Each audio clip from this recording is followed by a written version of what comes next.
بسم اللہ الرحمن الرحیم۔ اللہم صلی علی محمد وعلی آل محمد وبارک وسلم۔ بے حد و بے حساب درود و سلام حضور آقا کریم صلی اللہ علیہ وآلہ وسلم اور ان کی آل پر۔ السلام علیکم سامعین، آپ کا ہوسٹ عمر مختار آپ کے اپنے چینل صرف سچ پر ایک نئے موضوع کے ساتھ آپ کی خدمت میں حاضر ہے۔ سامعین، آج کا ہمارا موضوع ہے حوران جنت۔ تحریر و تحقیق جناب محمد خالد جذبی صاحب۔ موضوع کی طرف بڑھنے سے پہلے اگر آپ نے ہمارا چینل صرف سچ ابھی تک سبسکرائب نہیں کیا تو فوری اسے سبسکرائب کریں اور ساتھ دیے گئے بیل کے آئیکن پر ضرور کلک کریں تاکہ آپ کو آنے والی ہماری ہر نئی ویڈیو وقت پر مل سکے اور آپ اسے سن کر اپنی معلومات میں مزید اضافہ کر سکیں۔ سامعین، قرآن مجید میں متعدد مقامات پر جنت کی نعمتوں کا ذکر کرتے ہوئے حوروں کا تذکرہ کیا گیا ہے۔ بعض اوقات ذہن میں یہ سوال آتا ہے کہ اس نعمت کا حقیقی مطلب کیا ہے؟ جنت کی زندگی کیسی ہوگی؟ کیا یہ حوریں محض مردوں کی جنسی لطف و لذت کے لیے ہوں گی؟ اور اگر ایسا ہے تو کیا اس سے جنتی مردوں کی بیویوں میں رشک و حسد پیدا نہیں ہوگا؟ اور کیا یہ ایک طرح کی بے انصافی نہیں ہے؟ سامعین، اگرچہ اس سوال کا کوئی براہ راست تعلق اس موضوع سے نہیں، تاہم ایک تعلق بنتا بھی ہے، اس لیے مناسب ہے کہ اس سوال پر مختصر بحث کی جائے۔ سامعین، قرآن مجید سے یہ معلوم ہوتا ہے کہ اخروی زندگی اور جنت و دوزخ کا تمام احوال در حقیقت امور متشابہات سے ہے۔ اس کا مطلب یہ ہے کہ اس کی اصل حقیقت ہمیں نہیں معلوم، صرف انسان کو ایک تصور دینے اور اس کے ذہن میں ایک احساس پیدا کرنے کے لیے تخلیقی رنگ میں ایسے الفاظ استعمال کیے گئے جو انسانی ذہن سے قریب تر ہیں۔ اس پہلو کو ذہن میں رکھتے ہوئے قرآن مجید اور صحیح احادیث سے جو کچھ معلوم ہوتا ہے وہ یہ ہے کہ جنت میں سب مرد و عورت اپنی جوانی کے بہترین ایام میں ہوں گے، ان کو کبھی بڑھاپا نہیں آئے گا، سب مرد و عورت جوڑے جوڑے ہوں گے، دنیا میں جو جوڑے تھے وہی آخرت میں ہوں گے۔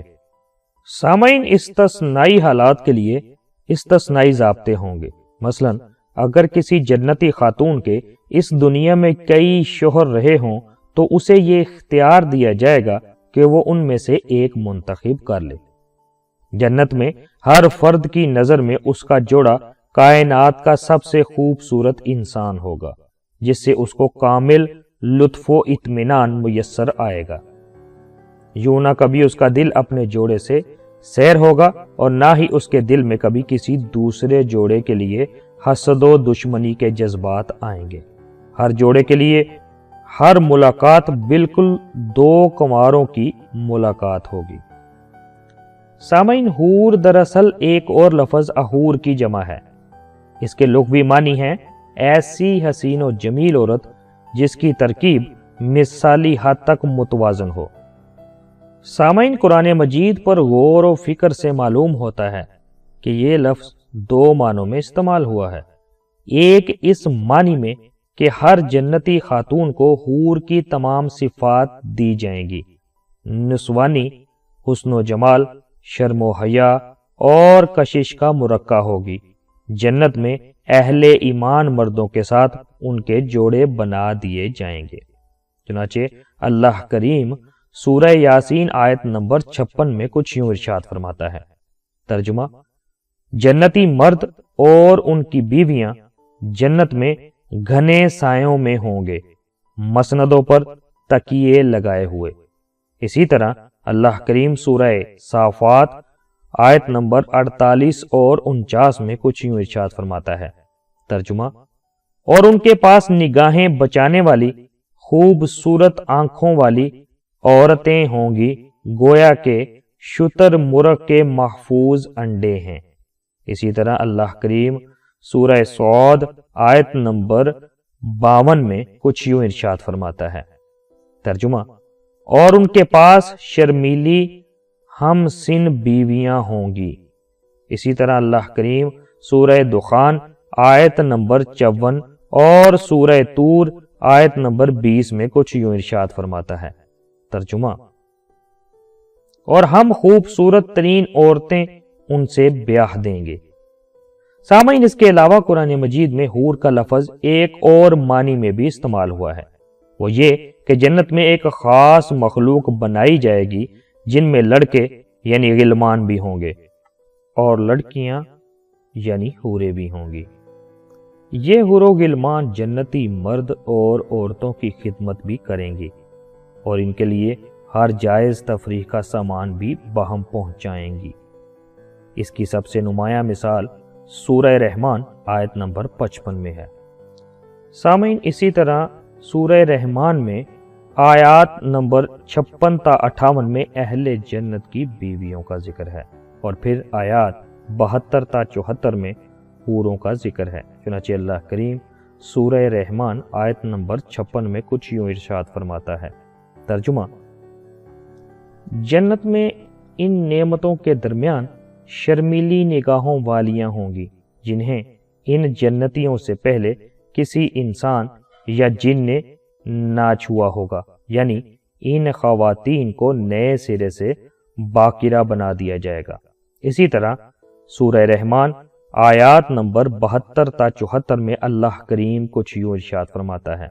ترجمہ: خیموں میں ٹھہرائی ہوئی حوریں اپنے رب کی کن کن نعمتوں کو جٹلاؤ گے، ان جنتیوں سے پہلے کبھی کسی انسان یا جن نے ان کو نہ چھوا ہوگا۔ سامعین، اس کی تفصیل میں حضرت ام سلمہ رضی اللہ تعالی عنہا کی ایک روایت بہت اچھی روشنی ڈالتی ہے۔ وہ فرماتی ہیں کہ میں نے رسول اللہ صلی اللہ علیہ وآلہ وسلم سے پوچھا، یا رسول اللہ صلی اللہ علیہ وآلہ وسلم، دنیا کی عورتیں بہتر ہیں یا حوریں؟ حضور صلی اللہ علیہ وآلہ وسلم نے جواب دیا، دنیا کی عورتوں کو حوروں پر وہی فضیلت حاصل ہے جو ابرے کو استر پر ہوتی ہے۔ میں نے پوچھا، کس بنا پر؟ فرمایا، اس لیے کہ ان عورتوں نے نمازیں پڑھی ہیں، روزے رکھے ہیں اور عبادتیں کی ہیں۔